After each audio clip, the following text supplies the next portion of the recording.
Guys, we are toning things down just a little in this lesson here. We're also slowing things down a little bit too. Now, after the lesson, we're going to get right into this. I'm going to explain and give you a few reasons why switching over to something like this, backing off the gain a little. We're going to go over amp settings in this video. Got a lot of good stuff to cover, so hang out with me here. But at the end in our guitar chat, I'm going to explain how switching over to something like this sort of style and the dynamics that come with it, how that can help you become a better overall guitar player and musician, just kind of changing things up a little bit. Before we get into the lesson, my Patreon supporters, if you're on my Patreon, make sure you download the backing tracks, the 2 tracks that I give you to play along with, and the tablature as well. If you'd like to learn more about what I offer on Patreon, there's a link in the description of this video.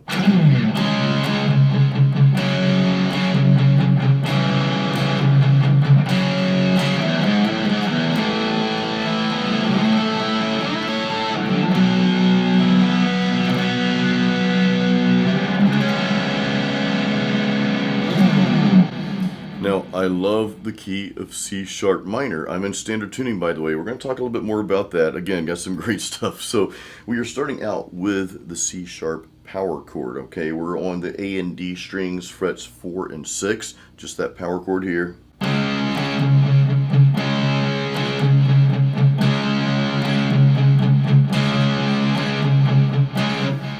Okay, and then all I'm doing is I'm playing another variation of that power chord twice, okay? So we're going to play the 3 total variations, including the actual power chord itself. And you guys know I talk a lot about variations of power chords, which in short is just moving that second note of the power chord, right? We keep our root note here on that A string 4th fret, the C sharp note, but we move that second note of the power chord around a little bit and just get some cool textures and tones. So here's what we're doing. We're going from 4-6, okay, to 4-4, frets 4-4 on the A and D strings, which we're just barring those 2 notes. And then we're kind of flipping the finger position around a little bit, and we're going to go 4-2. So this is what it sounds like just without the palm muting and all that.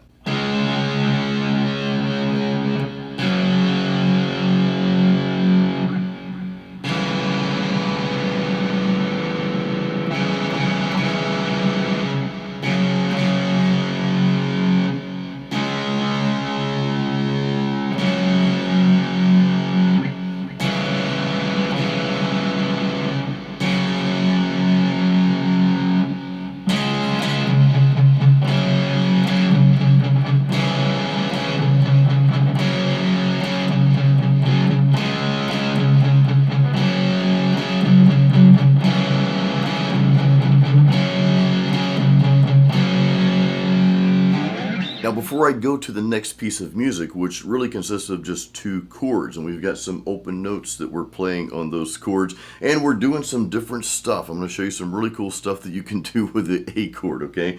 So we're doing what I call first a transition riff to tie the 2 pieces of music together. I'm going over to the E string, and we're going to an A flat A, back to A flat. So we're going 4, 5, 4, and I kind of pull off to the open E string before going to the A chord.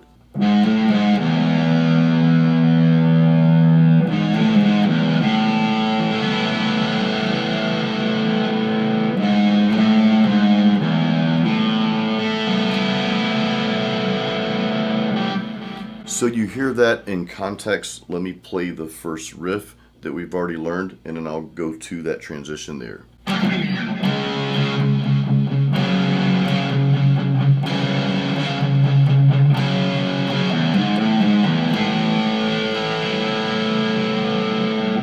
Okay, so again, pretty simple little riff there. Now, what I want to tell you is that as you're going through this lesson, and we'll cover this last piece here, as you're going through this, and you guys who watch my YouTube channel on a regular basis, thank you, by the way, but you already know what I'm going to say.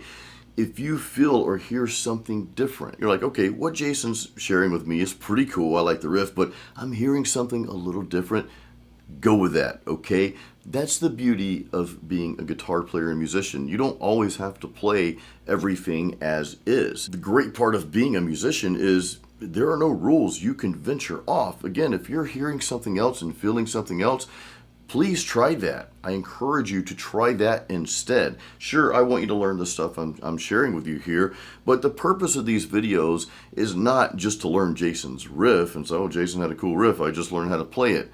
Okay, great. The purpose is for you to branch out and start adding your own flavor to it. I want you guys to work on developing your own style of playing, not someone else's, okay? So that said, let's go to the last part. We're just playing two chords, an A chord and a B chord. The cool thing about these chords is when I start playing the A chord, before I go off on to the other little pieces that we're going to show you here, before I do that though, I'm playing those last two strings open. Well, in the case of the A chord, I'm having the G, B, and E strings open. When we go to the B, well, I'm playing those almost like a bar chord, but I'm lifting my fingers up here on the D and the G strings, 4th frets, and I'm leaving the B and E open. So if I were just to play those chords, and I'll show you the little chord riff that I do for the A, it would sound like this.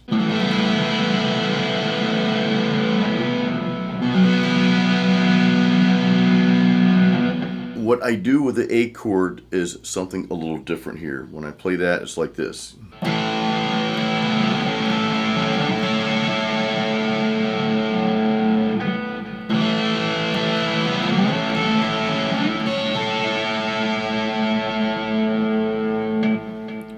Those are all just versions of the A chord. So we've got the A chord that I shared with you earlier, right?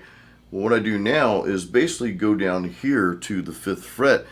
All I'm doing, if you were just to play a bar chord,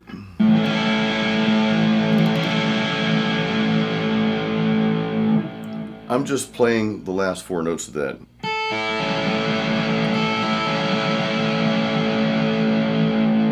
That's it. So just think A bar chord, but not the entire bar chord. That makes things a little bit easier, right? And this allows me to kind of slide up to the next version of the A chord that I'm going to play, which it almost looks like a D configuration, right? What's cool is like the D and then the D minor configuration, right? You can play all kind of stuff with that, so it's pretty cool. That'll be for another lesson later. But anyway, those notes, those frets rather, we are on the G, B, and E strings, starting with the E going up. So E, B, G is going to be frets 9, 10, 9.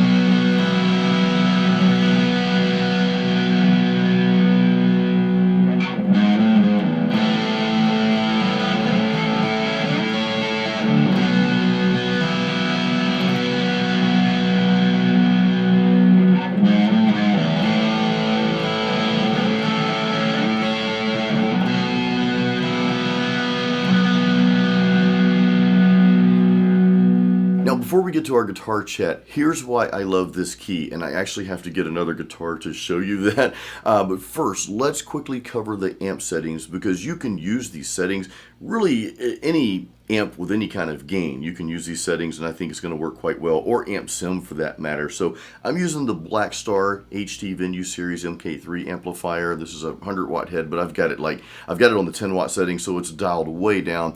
I'm using the overdrive 1 channel. It has a high gain channel, then it has like a moderate gain channel. So with your amp sim or amp, just use the moderate gain setting if you have one, or if you're using amp simulators, find just about any Marshall, and that's probably going to work for you, or a Vox amp if you have something like that. But again, I'm on the overdrive 1 channel here, and I don't have the gain cranked at all. Now the EQ on here, my EQ, guys, it's never anything special. I boost my highs a little. Sometimes I boost the bass a little if I'm playing low volume like this. I've got the mids cut. You could probably change the mids. You could probably increase the mids, and you might get a little bit better sound. I just had them cut. I didn't realize it until after I did this video, because I usually cut them a little bit. I did add some amp reverb to this here. This amp has some nice sounding reverb. You don't have to add reverb. I just like the ambience that reverb provides, especially with stuff like this. Oh, my presence. Let's cover presence real quick. So I've got that boosted just a little. Again, the settings are nothing crazy. I do have a delay pedal. I've got, what do I have down there? Digital delay pedal, the DD3 by Boss. So I do have that. I love delay with this type of sound as well. Whenever I back off the gain, I tend to kind of make up for that with the ambience of some reverb and delay. It's just my preference.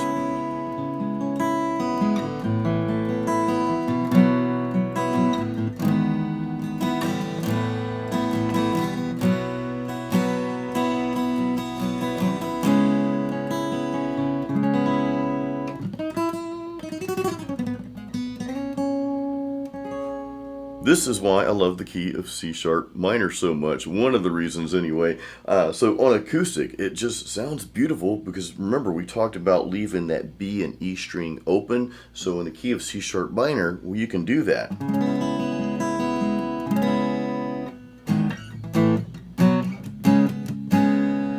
It just sounds cool. The other reason I love this key so much is it just suits my voice, my vocal range, or I should say my limited range rather. I do a lot of 80s covers, mostly all 80s covers. I do not have the range, the guys, and of course I sing a lot of female artists' songs as well. So I don't have that range. So as I transpose songs to a key that's comfortable for me, again, you know, we're singing for like 3 and 4 hours up there. So that key just works perfectly. So it sounds great on guitar, that nice full sound. And you can say the same for the key of F sharp minor as well.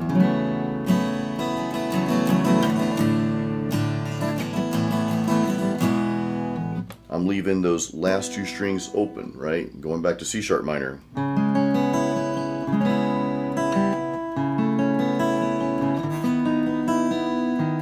It is time for our guitar chat. I always enjoy this time with you guys. Before that though, if you do not have my free metal guitar practice guide called Metal Riffs and Licks, grab a copy of that. You can download that. It's completely free. There's a link in the description of this video. This guide has literally helped thousands of my YouTube subscribers. I give it away to all my subscribers, so make sure you take advantage of that. If you already have Metal Riffs and Licks, the free guide, then hey, check out my guitar courses. I also have online guitar courses available. So why do I feel like it's so important for you to tone things down every now and then? I know most of you play metal and you probably play metal all the time. Some of you play extreme styles of metal, and that's beautiful. It's an awesome thing. Please don't ever stop doing that. Play what you love. However, I do think it's important to every now and then maybe tone things down a bit, slow things down a bit. A lot of times when we're playing heavy stuff, we tend to hang around in just certain sections of the fretboard. Of course, if you're going off playing leads, it's a different story. But as you heard earlier rather, when we played that 1A, right? We played that A, but then we went down here, just lightly picking out those notes. So we've got clarity, got a little bit of grit on there, right? But you also have dynamics. Sometimes when you have the gain turned all the way up or just have high gain, you know, in general, you don't get the dynamics. You might be playing some other stuff, but you can't really tell what you're playing. And this was something that Brad Mader, my good friend Brad Mader of Must Not Kill, which is an extreme Tampa metal band here. We were listening to a band play after one of his shows, and they were great, but they were, of course, one of the down-tuned bands. And guys, I'm not against down-tuning. I'm not against 7/8 string guitars. Again, play whatever you want. But we're watching the guitarists move the fingers around all over the place, but we couldn't hear any of the notes. Like, there was no clarity. So that's an important thing about toning things down, maybe backing the gain off every now and then, and just letting some of those notes ring out and just doing some different things. When you back the gain off and you start playing a little bit different style to where, okay, this is a little bit toned down, it's a little bit slower, you're hearing every note, you're feeling every single note. So you know, you kind of have to be honest with yourself. Okay, that note didn't quite sound right. I hit a wrong note. Sometimes when you have the ultra gain, some of that stuff's covered up. So again, I'm not saying, you know, you have to play this style. I'm not saying you have to not play the high gain stuff. I want you to do that. Please do that. But you might benefit from dialing things down, toning things down a little bit, and just kind of slowing things down every now and then, just to get a different perspective with your own playing and see what comes out, or hear rather, like what comes out when you back off the gain. You'll probably start playing a little differently, and it's going to just ignite this new creative path for you. Again, guys, I'm not saying you have to play this way, have to back the gain off. I know some of you are cringing. You're like, Jason, no way, man, the gain's at 11. It's staying there. Just every now and then, even if you turn the volume knob on the guitar about halfway, just back it off a little bit. See what comes out. I think you might be surprised. So guys, I hope this video helped you. Remember, if you're a Patreon supporter, you have the tabs, backing tracks, grab that. And guys, I've got links to my free practice guide and my online guitar courses, all that good stuff in the description of this video. So I hope you guys enjoyed this. Leave me some comments if you have any questions. Hey, please give this a like if this video helped you. And as always, keep it metal, and sometimes tone the metal down just a little bit, and keep playing music.